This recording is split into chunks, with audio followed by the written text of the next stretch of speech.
अगर मैं आपसे पूछूं सबसे कॉमन प्लास्टिक सर्जरी कौन सा है, तो आप में से मोस्ट ऑफ द लोग ऐसे बोलेंगे कि ब्रेस्ट ऑगमेंटेशन है या लाइपोसक्शन है या एब्डोमिनोप्लास्टी है। पर नहीं, ये जो सबसे कॉमन होने वाला प्लास्टिक सर्जरी है, ये सबसे पुराना प्लास्टिक सर्जरी भी है, known to the human kind, and the name of the surgery is skin grafting. तो चलो इस वीडियो में बात करेंगे स्किन ग्राफ्टिंग के बारे में। नमस्ते, मैं हूँ डॉक्टर अमित मोड़े। मैं एक प्लास्टिक सर्जन हूँ और मैं पुणे में प्रैक्टिस करता हूँ। तो सबसे पहले जानते हैं कि ये स्किन ग्राफ्ट है, ये एग्जैक्टली होता क्या है। तो आपके बॉडी में अगर कोई भी वुंड है तो वो वुंड करने के लिए एक one of the treatments is using a skin graft. तो स्किन ग्राफ्ट होता क्या है, तो हम एक छोटी सी स्किन की परत, तो आपका फुल थिकनेस स्किन जनरली हम नहीं लेते, हम उसका पार्शियल थिकनेस लेते हैं स्पेशलाइज्ड इंस्ट्रूमेंट्स के साथ, और उसको एक जगह से दूसरी जगह पे जब हम ट्रांसफ़र करते हैं तो उसे हम स्किन ग्राफ्ट कहते हैं। ये स्किन ग्राफ्ट जो होता है ये कब करना पड़ता है हमें, तो इसमें ऐसे होता है कि आपके बॉडी में अगर कोई भी ज़ख्म हो, चाहे वो कैंसर को निकालने के बाद होने वाला ज़ख्म हो या आपके डायबिटीज़ के बाद होने वाला ज़ख्म हो, कोई एक्सीडेंट हुआ है, आपका बर्न्स हुआ है, तो इन केसेस में भी हम स्किन ग्राफ्टिंग करते हैं। उसके अलावा अगर आपको कोई भी बर्न कॉन्ट्रैक्चर है आपके हाथों में, आपके नेक में, तो वो केसेस में भी हम स्किन ग्राफ्ट करते हैं। तो ऐसे कई सारे इंडिकेशंस होते हैं स्किन ग्राफ्ट करने के। The basic year is that जहाँ पे भी स्किन डेफिशिएंट है वहाँ पे one of the available options for reconstruction होता है स्किन ग्राफ्टिंग। ये जो स्किन ग्राफ्टिंग होता है तो ये करते कैसे हैं, तो ऐसे होता है कि स्किन ग्राफ्टिंग जो है generally for a medium sized और लार्ज साइज स्किन ग्राफ्टिंग आपको पूरा एनेस्थीसिया देना पड़ता है। इसका मतलब है कि स्किन ग्राफ्टिंग ऑपरेशन हमें एडमिट करके ऑपरेशन थिएटर में करना पड़ता है। ऑपरेशन के दौरान एक बार आपको एनेस्थीसिया दिया जाता है तो उसके बाद एक स्पेशलाइज्ड इंस्ट्रूमेंट होता है और एक स्पेशलाइज्ड ब्लेड होता है, उसके साथ सर्जन जो है वो आपका स्किन ग्राफ्ट निकालता है। स्किन ग्राफ्ट का मोस्ट कॉमन साइट कौन सा होता है, तो वो आपका थाइज़ होता है। और वो क्यों है, क्योंकि थाइज़ का जो सरकमफ्रेंस है और जो सरफेस एरिया है वो बहुत बड़ा रहता है, तो हमें काफ़ी सारा डोनर साइट मिल जाता है थाइज़ में स्किन ग्राफ्ट निकालने के लिए। सेकेंड एडवांटेज थाई से लेने का ये होता है कि जो डोनर साइट है आपका, जो रिजल्टेंट स्कारिंग है वो हिडन रहेगा डोनर साइट का। दैट इज़ द रीज़न कि हम थाई से मोस्ट कॉमनली स्किन ग्राफ्ट लेते हैं। पर इसका मतलब ये नहीं कि स्किन ग्राफ्ट बस थाई से ही लेना पड़ता है। ज़रूरत पड़ने पर आपका प्लास्टिक सर्जन कोई भी एरिया से आपका स्किन ग्राफ्ट ले सकता है। सेकेंड चीज़ हो गई, एक बार आपका स्किन ग्राफ्ट निकाला जाता है तो उसके बाद उसे प्रिपेयर करना पड़ता है, और इस प्रिपरेशन को हम मेशिंग कहते हैं। मेशिंग ये होता है कि आपके स्किन ग्राफ्ट में छोटे छोटे मल्टीपल होल्स लगाते हैं, और ये होल्स का काम क्या होता है कि आपके स्किन ग्राफ्ट के नीचे कोई पानी जमा ना हो, कोई ब्लड जमा ना हो, कोई अगर इन्फेक्शन होता है तो उसको ड्रेनेज के लिए एक ऑप्शन मिल जाता है। तो ये रोल होता है आपके मेशिंग का। Once the graft has been prepared meshed properly, वो ग्राफ्ट को हम ट्रांसफ़र करते हैं डोनर साइड के ऊपर, रेसिपिएंट साइड के ऊपर, जो भी आपका वुंड है उसके ऊपर, और उसको हम स्टेपल्स से फिक्स कर देते हैं। कई बार हमें सूचर भी लेने पड़ सकते हैं। आफ्टर फिक्सेशन एक सिक्योर ड्रेसिंग किया जाता है और उसके बाद पेशेंट को वार्ड में शिफ्ट किया जाता है। 1 या 2 दिन का हॉस्पिटल लग सकता है, कई बार 5-6 दिन भी लग सकता है अगर आपको बेड रेस्ट अलाउड है। स्पेशली लोअर लिम्स में अगर हम स्किन ग्राफ्ट करते हैं तो आपको चलना फिरना अलाउड नहीं रहता है for the first 5 days. In that case हम 5-6 दिन तक एडमिट रहते हैं। For any other place generally 1 or 2 days of hospital stay is more than enough after doing a skin graft surgery. एक बार आपका स्किन ग्राफ्ट हो जाए तो आपको पोस्ट ऑपरेटिवली, ऑपरेशन के बाद क्या क्या प्रिकॉशंस लेने हैं, तो इसके बारे में हम बात करते हैं। सबसे पहले तो आपको आपके ड्रेसिंग का ख्याल रखना है। आपको ये देखना है कि आपका ड्रेसिंग ज़्यादा हिले ना।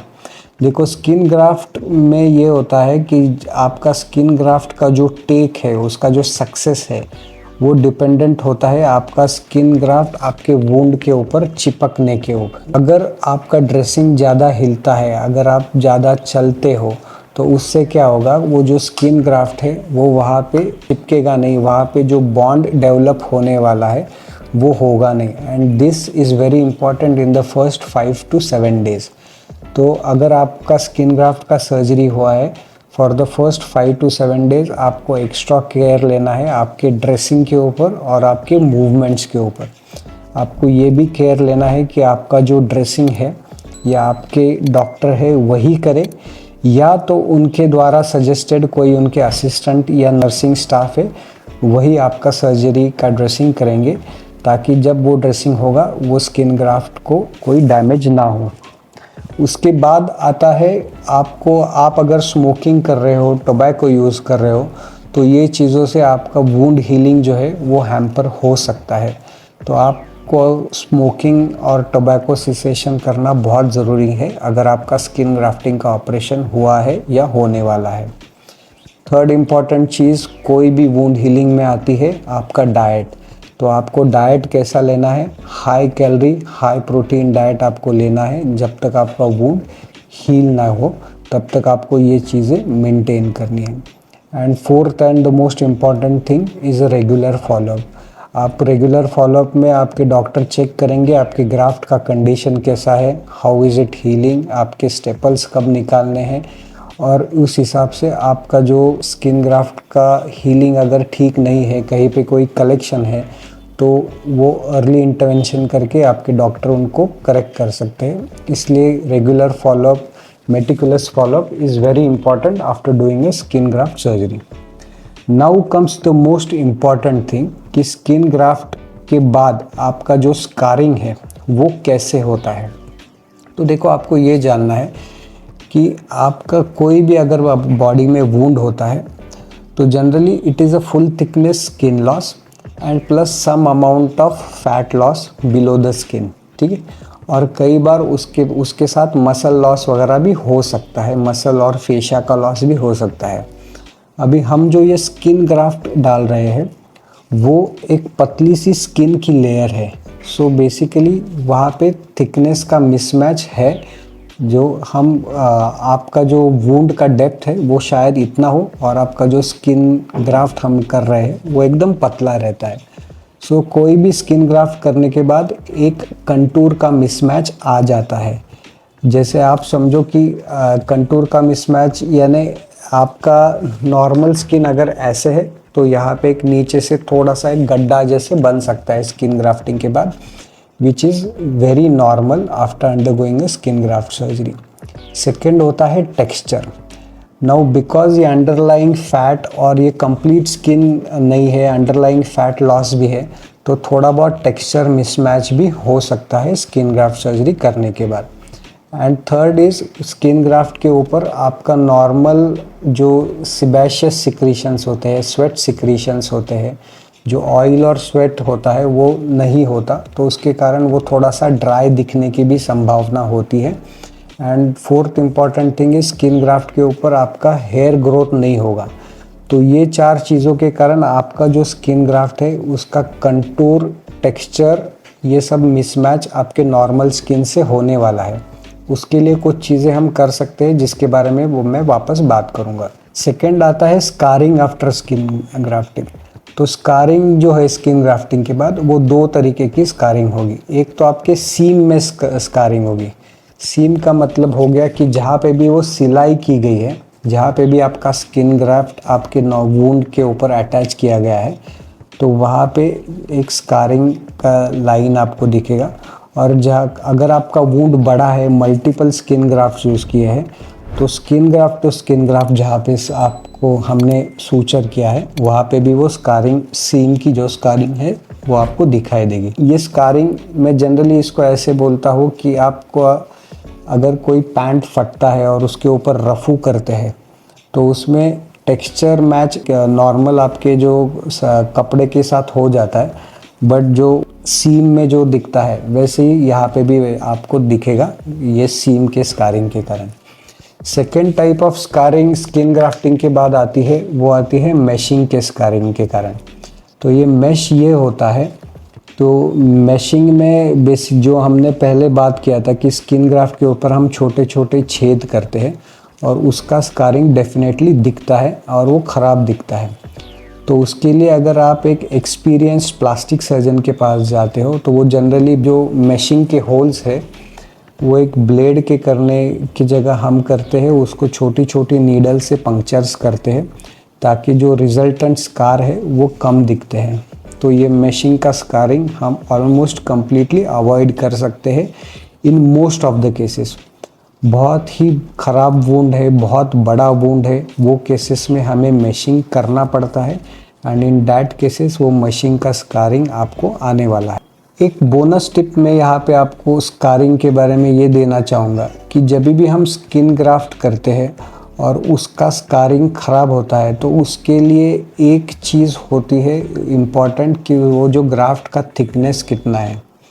आपको ये जानने के बाद हैरानी होगी कि अगर हम थिकर स्किन ग्राफ्ट लेते हैं तो उसका जो कंटूर मिसमैच है, जो कलर मिसमैच है, वो कम होता है अगर हम उसको एक थिकर स्किन ग्राफ्ट लेते हैं तो इसलिए अगर आपका वुंड ज़्यादा इन्फेक्टेड नहीं है, छोटा सा वुंड है, तो हम प्लास्टिक सर्जन्स जो है वो जनरली एक थिकर स्किन ग्राफ्ट लेते हैं ताकि वो हम आपका एक अच्छा कलर कंटूर मिसमैच तो हम ट्रीट नहीं कर सकते बट डेफिनेटली कलर और टेक्सचर जो है वो एक बेटर क्वालिटी का हम आपको डेफिनेटली दे सकते हैं थिक स्किन ग्राफ्ट लेने के बाद। एक जो क्वेश्चन मुझे रूटीनली पूछा जाता है कि आपका जो सेंसेशन है, स्वेटिंग है, वो स्किन ग्राफ्टिंग के बाद वापस आएगा या नहीं आएगा। तो देखो ये होता है कि आपकी जो हम नई स्किन लगाते हैं उसमें पहले तो आपके ब्लड वेसल्स ग्रो होते हैं, उसके कारण वो वहाँ पे टेक होती है वो या वहाँ पे वो मैच हो जाती है। वंस दैट इज़ डन उसके अंदर नए नर्व एंडिंग्स भी आजू बाजू से आना शुरू हो जाते हैं, उसके कारण आपका सेंसेशन डेफिनेटली आएगा, not to what it was आपके सर्जरी के पहले बट डेफिनेटली प्रोटेक्टिव सेंसेशंस आपके वहाँ पे स्किन ग्राफ्ट पे आने वाले हैं। बट वो इमीडिएटली नहीं आते, कई बार उसको 3 से 6 महीने लग जाते हैं for the nerve endings to reach there and आपको एक अच्छा सेंसेट ग्राफ्ट आने में। हम जो स्किन ग्राफ्ट लेते हैं उसमें sweat glands, hair follicles, sebaceous glands वो नहीं रहते हैं, वो वहाँ पे नहीं आते। तो इसके कारण जो आपका स्किन ग्राफ्ट रहेगा उसमें स्वेटिंग नहीं होगा, आपके जो नॉर्मल ऑयली सिक्रीशंस होते हैं जिसे हम सीबम कहते हैं वो नहीं रहेंगे और वहाँ पे हेयर नहीं आएंगे। तो ये इसका मतलब ये हो गया कि आपका जो स्किन ग्राफ्ट होगा वो नॉन हेयरी होगा और वो थोड़ा सा ड्राई रहेगा। इसके कारण आपका जब भी स्किन ग्राफ्टिंग का सर्जरी होता है आपको वहाँ पे लाइफ लॉन्ग मॉइस्चराइज़र यूज़ करना बहुत ज़रूरी होता है, विच इन टर्न आपको एक अच्छा स्कार भी देता है और आपकी स्किन को वहाँ पे रिपीटेड इंजरीज होने से बचाता है और उसका जो टेक्सचर है नॉर्मल स्किन के आसपास लाने में आप हमें मदद करता है। वो अगर आपका स्किन ग्राफ्ट एक्सपोज्ड एरियाज़ में है, जैसे आपके आर्म्स में है, अगर आपके फेस में है, नेक में है, तो उसको सन एक्सपोजर होता है, तो आपको सन एक्सपोजर अवॉइड करना है और सनस्क्रीन लोशन यूज़ करना है ताकि जो आपका स्किन ग्राफ्ट का कलर है ये हाइपर पिगमेंटेशन या डार्क होने से बचे। तो अगर आपको ये आज का वीडियो अच्छा लगा हो स्किन ग्राफ्टिंग के बारे में तो इस वीडियो को लाइक ज़रूर कर देना। मैं ऐसे ही प्लास्टिक सर्जरी से रिलेटेड वीडियोस बनाते रहता हूँ। आपको अगर इंटरेस्ट है plastic surgery, reconstructive surgery, cancer surgery, इनके बारे में जानने के लिए तो मेरे चैनल को सब्सक्राइब ज़रूर करना। Thank you for watching this video.